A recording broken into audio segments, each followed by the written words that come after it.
This cover right here is a tamper resistant, not tamper proof because I'm going to tamper with it, but it's a tamper resistant cover for the fuel, the maximum fuel screw, which is right in there. So I'm going to figure out some way to rip this thing off without causing too much damage.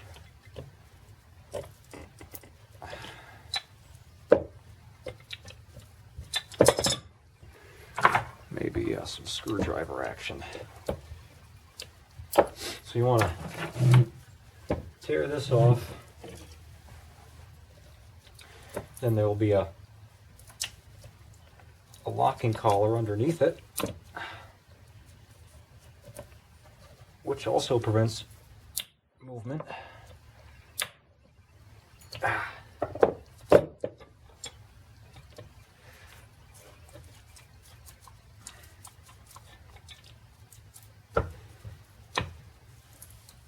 There we go. That's what you'll see. There's the busted up cap. Actually, looks like that might have been just like a little latch there. I could have, whatever. Anyway, there's the screw head, and then this is a locking collar. See that little puzzle piece looking thing? That's how the collar latches together. So you pop the collar off. Be sure not to mess up the threads on this. Let's see.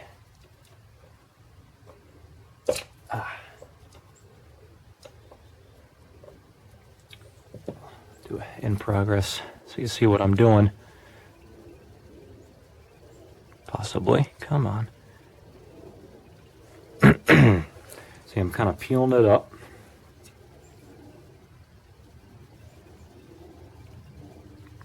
With the tip of the screwdriver. Just got it in there. And I'm just twisting it up. Pretty self-explanatory once you see it.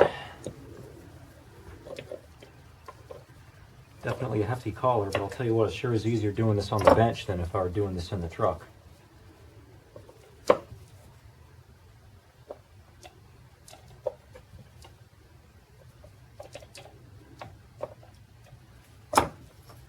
Just take your time.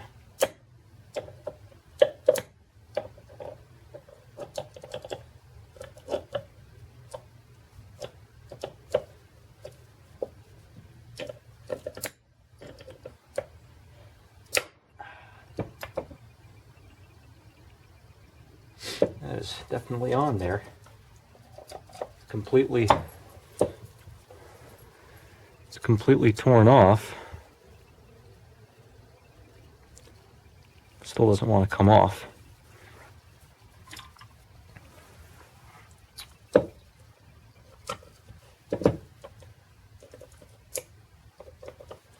Anyway, you get the idea. I'm going to fiddle with this some more. You don't need to watch me do that. There's a lock nut right here. You back the lock nut off with a screwdriver on here so you don't turn this in or out, influence it either way. And then you can adjust it. A good idea is to use a set of calipers and measure how far this pin sticks out. So if for whatever reason, if you take it out or if you adjust it and you don't like how you adjusted it, you just take that measurement that you write down and you screw this in or out until you get to that measurement. I don't know where you'd measure from, maybe this little shoulder right there, from there up to the top of the screw. It's always good to know where you started from so you can go back to it if need be. Well, I got the locking collar off, and I'll tell you what, I never heard anybody warn of this, but this thing was actually spot welded on. I could see some little heat marks, and I kind of ignored it because I didn't think, it just seemed kind of crazy. But if you look at those threads, one there, and then on the other side,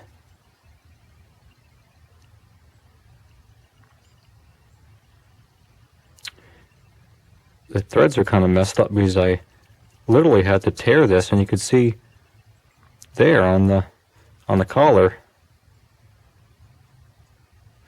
I must have pinched it with a spot welder like that and zapped it and welded that collar on. So I'm going to have to dress these threads up a little bit. Again, they're metric, so if you run a tap over them, make sure you run a metric tap over, or a die rather, not a tap. Not a big deal, but I figured it was worth mentioning. I had never heard anybody mention this before. Alright, I'm here trying to clean up the threads of the maximum fuel screw with some triangular files that I had. But the problem is, I discovered that even though the fuel screw itself is soft enough to cut with a file, after being heated with the spot weld, it got hardened and is pretty much impossible to cut with a file.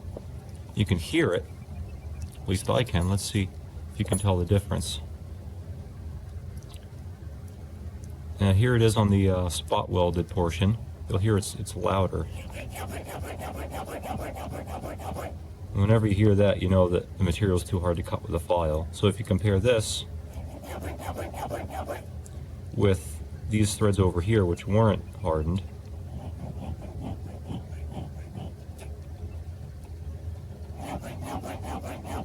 see how that's louder? Means it's hardened, and it doesn't cut.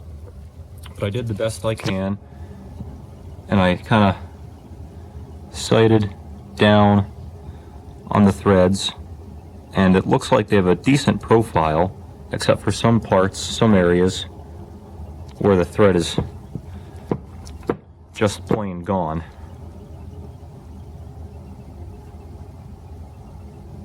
Like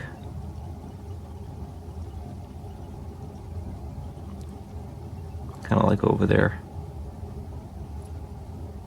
See, the threads are just plain gone. They got ripped off when I took off that locking collar. But the threads are okay. They're serviceable because I loosened this lock nut. Before I did that, I used a set of calipers and measured. Used the end, a regular set of dial calipers. I used the end and measured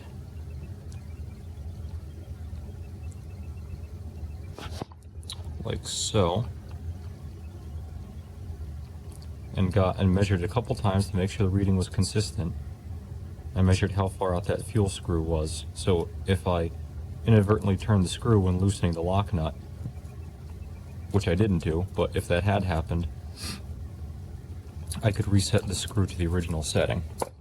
So anyway, I loosened the nut, and you can see it turns over.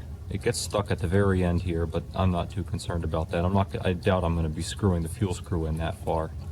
I don't know how far I'm going to need to screw it in, but I think that'll be okay.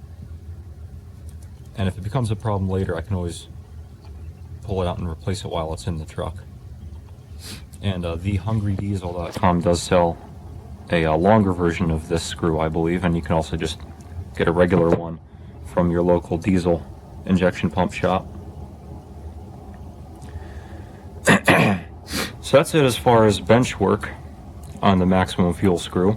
Oh, I also found some of these little rubber caps, which I will stick over the screw with a little bit of RTV silicone when I'm done with it, just to protect it. Because the original cap had an O-ring to keep this nice and clean, so I'm going to keep it nice and clean with this rubber cap and some silicone. Anyway, like I said, that covers the bench work. The next step is, after everything's assembled and my truck is back together, I'm going to tune that screw to prevent runaway. I might do a video of that. And if I don't, there are plenty of other places online you can read about adjusting your maximum fuel screw. It's a little bit risky. You should educate yourself on what runaway is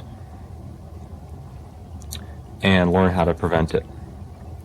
Basically, runaway is when the engine uncontrollably revs up out of control, and the only way to shut the engine off before it grenades itself is to block off the air intake. Not just wrap a rag around the air filter or something, but a 2x6 right across the turbo. Take the air filter off, get a 2x6 right up there, and that'll starve the engine of air and it will stop running.